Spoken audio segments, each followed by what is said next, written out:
put us on to her assistant, Gani Singh, assistant administrator.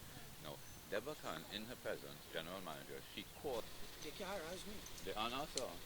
I do not done us, but we're not on hospital property. Yeah, so far. Hi, good day. My name is Andy Acosta, Medical Orderly, San Fernando General Hospital. To my immediate right, Miss Philbert Fox, Medical Orderly, San Fernando General Hospital. Just behind me, towering over me, my colleague also and comrade, Mr. Darrell Selvon, Medical Orderly, San Fernando General Hospital. We are here this morning because we are very much frustrated with the amount of anomalies that is taking place within the institution, the level of administrative management and or the mismanagement and the mismanagement of the executive level also at the executive level also, right? We are here to vent our frustration. We have gone to a lot of people internally, a lot of the uh, uh, uh, relevant persons internally, and we haven't got any amicable solution, and it's nowhere in sight. Right? Solution is nowhere in sight. So with our frustration, we decide to go external with our frustration, expecting some amicable solution in the very near future. Right? We have our category of staff. We are experiencing a mountain of issues right now, and not just a mountain, a mammoth mountain of issues right now, where management is concerned, where the executive management is concerned, where administrative management is concerned, right? There's a lot of nepotism, there's a lot of victimization, there's a lot of racism, right? And we are here to speak about these things today, and I would allow my comrade, Miss Philbert Fox, to say what she has to say. Good morning. As my comrades say, my name is Denise Philbert Fox. Well, what I have to say, I come here concerning a letter that was given to me by my supervisor, Miss Arlene Collins. When I opened the letter, it stated that reassignment to Princetown District Health Facility. And what it is that SWARA procedure is that in order to leave from one institution to the next, you have to write a letter stating that you want to go to our next institution. But Mr. Michael Chattagoon did his own letter, send it to HR, and then follow through with that and work on that and give me a letter to go to Princetown. And I will give you over to Mr. Darrell Selvon. Hi folks, Darrell Salvan. In accordance with what's taken place, continuing on from my colleague here, as she just spoke about the letter, that was a letter demanding a transfer, which given to me, to us, issued on the 24th of this month for the 25th. We were expected to actually make the change to the other facility on the 25th. The letter, however, is dated on the 12th, right? This was not done in accordance with company protocol and policy. We took the letter to the woman who signed the letter, which is the general manager, Deborah Singh. She told us that she cannot rescind the letter. She sent the letter to us based on information she got from her administrator, the hospital administrator, Miss Anita Lakan, the assistant administrator, Mr. Dayanand Gani Singh, and last but not least, the general manager, retired 3 times, general manager of general supervisor of attendance, yeah, Michael Chattagoon, a retiree, still employed at RHA. Anyway, we were seen by representing Miss Deborah Khan, we were seen by Denise Thomas, who showed us a surprising document which was issued to her by the General Supervisor, Michael Chattagoon, stating to you in my own words, the letter consists basically that he had followed protocol and he spoke to myself and my colleagues regarding the transfer and we were aware of it. That is a blatant lie. That just was an atrocious concoction. It seems like administration is doing ethnic cleansing within the department, enhancing racism. I, having spoken to the general manager, she told me she will not rescind the letter. She cannot. She did it. She gave it to us based on information she got from the other names and that I just mentioned. She sent us to Miss Anita Lacan, who was in a meeting in Mount Hope, representing her assistant Ghani Singh. We spoke with him. He was reluctant to cooperate. I have him on camera and video in his office, unknowing to him. However, he was telling us that we had to go back to Miss Deborah Khan Singh, who we had told him that she squeezed us in a little meeting with her. She didn't want to rescind the letter unless she got some sort of correspondence from them stating that, well, we were not first consulted. The issue is not that we do not want to be transferred. I do business where I work in Trinidad and Tobago as long as I get to administer patient care compassionately, which is how it's supposed to be done. We are supposed to be partners in health, administering patient care. I don't know what these people are on. Right? We did not request any such transfer. They're transferring us because we are senior members of staff. They are putting junior members of staff in position as shift supervisor, assistant shift supervisors, people who they could manipulate, people who they can dictate, and who is not permanent. We are both permanent members of staff. These people they are putting, they are not permanent members of staff. Right? They're people who, I say, puppets on strings. All of them, they're all puppets on strings. And they all belong to a member. They're all permanent members of the CCC, quote unquote, by Darrell Selvon. The CCC, FYI, is, let's say, an association. Well, I named it that. It's the Coolie Curry Committee. I say that with no, I say that with no racial intent, you know.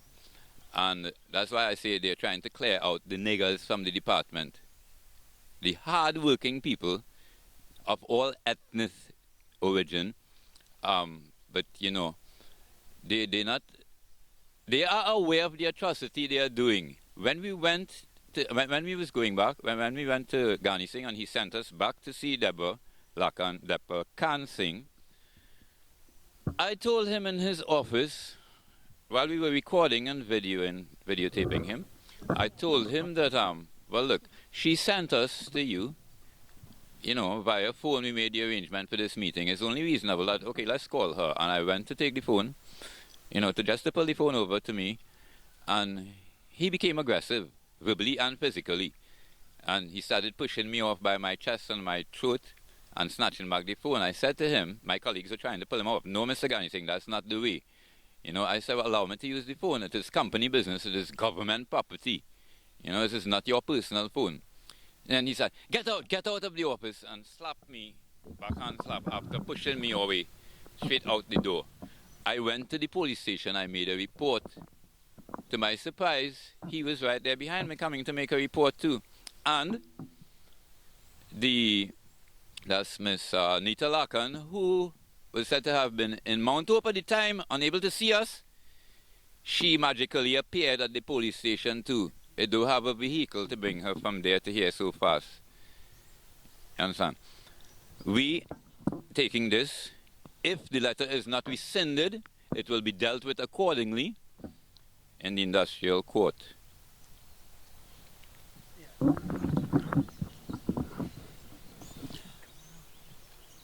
Why is it that someone who's retired is still on the job?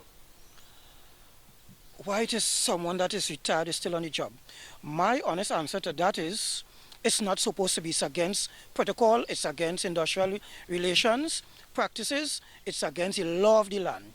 The subsidiary legislation tells you clearly, without an iota of a doubt, that a senior officer, a public officer, must retire at the age 60, right?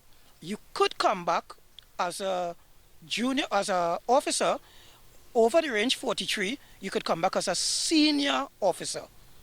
Under the range 43, you have to come back as a junior worker on contract.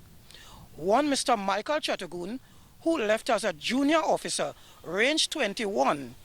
That is not, if my calculation serves me correct, that is not even half of range 43, right? He came back as a senior officer, and he boasts and brag about his political affiliation during the last regime, right? And he could come back and he's a big boy and all these things, right?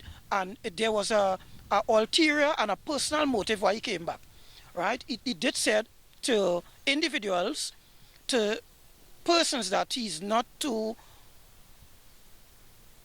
what should I say? He's not in some level of likeness and happiness with, that he will deal with them. I am one of them that he said, I will deal with you. When I come back, I'll deal with you. Right? So that was a verbal threat.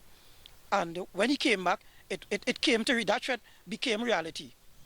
It did become reality. Right? And I have before me, I wrote letters to the CEO stating Mr. Chatagun is a illegal person within the establishment, and he did not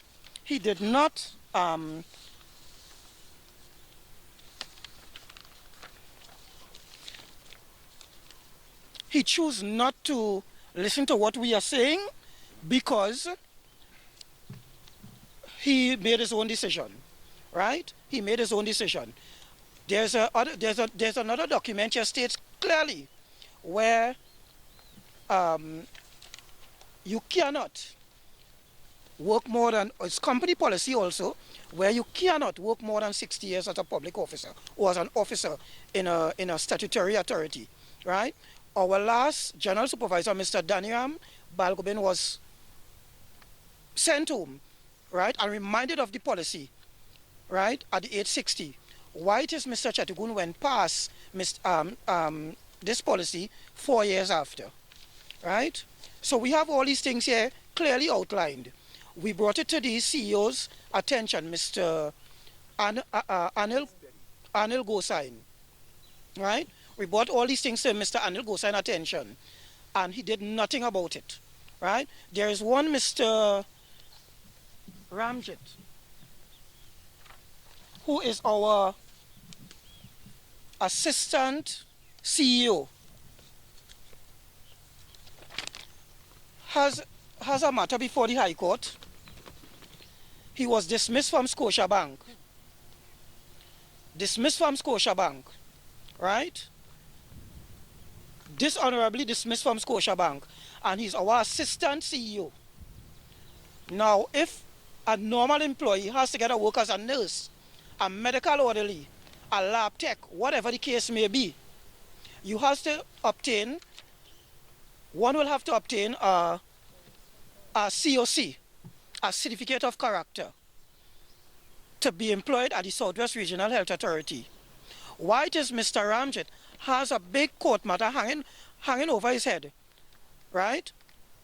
As the document states clearly, he stole 1.5 million from Scotiabank. And he was employed with the Southwest Regional Health Authority via our CEO, Mr. Anil Gosain. Is that some level of fairness? Is that principle of fairness? When we have junior workers being disrespected on a daily basis, being abused on a daily basis, right? And we have these quote-unquote senior officers just running all over the place, all over the institution, doing what they want, whenever they want, how they want. All the monies that have been allocated to the union has been spent on all sorts of things, all kinds of documents, not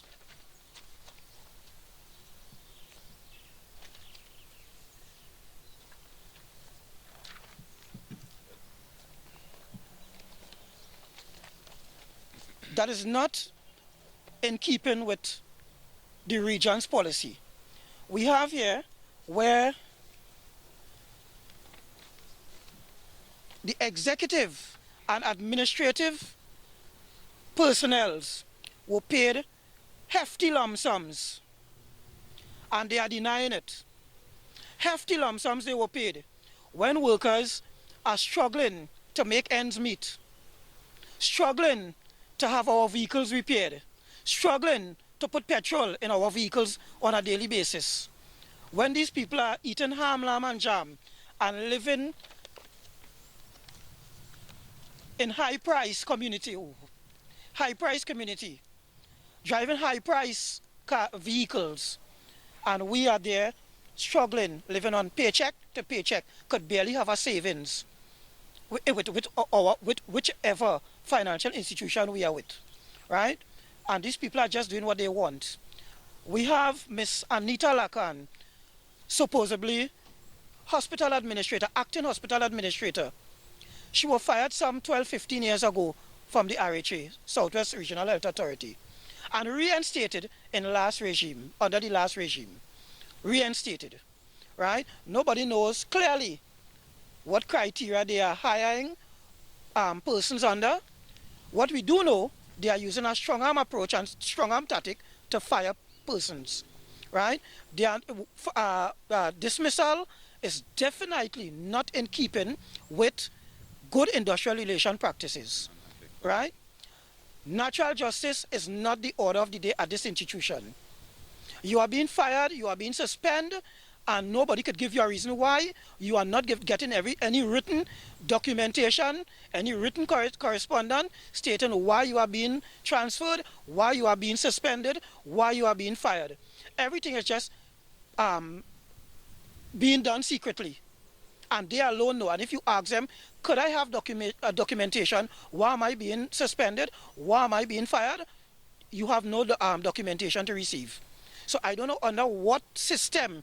I will want to believe is we are working under the master and servant ordinance, right, and not under modern day employment system.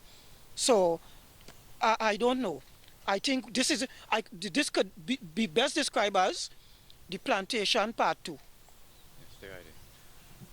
I was told in the presence of my colleague by Mr. Michael Chattergoon when he came back last time. He said he come to clear the niggers from the facility. This is an Indian place. All you have to go. Yeah. So those are some of the things that we have to deal with on a daily basis. So I would suggest that the relevant authorities on the outside get involved as quickly as possible and help us clear this mess up, please. We are frustrated and we are going through total indignity on a daily basis. Workers' morale have been fragmented to tiny bits and pieces, and we need to get back there in the workplace. We need to get back to a proper frame of mind, and we need to get patient care back up and running to its optimum production. Thank you. Respectfully, publicly addressing executive and administrative. The issue is not that we refuse to be transferred. That is within your policy in the permanent record. However, it is how it was done. We don't have a problem with where we work. It was how it was done, the atrocious, concocted, conspiring manner in which you did it. Do it properly, we would comply, if see fit. It was just how it was done, that is what we have. I just wanted to make clear, it is not that we have a problem with the transfer. What I have an issue with is how disrespectfully it was done. Without consultation. That was in blatant disregard of your own policies and procedures that you set. I'm putting it back to you to follow your own rules. Do things properly in an order. Acting CEO. Okay, Chair. Mr. 100 versus Scotiabank High Court proceedings. What is the acting CEO? I don't blame them. I think she was coming to run or be in a meeting. Or, you know, the lady.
Clifton.